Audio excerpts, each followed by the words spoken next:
చూసారా? ఒకసారి చెబుతాను చూడండి.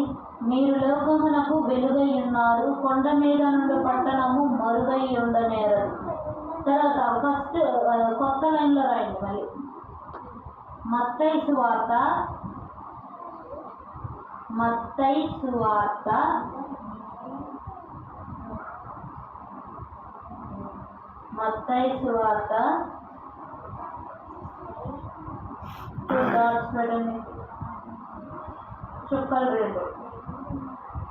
2 చుక్కలు పెట్టారా?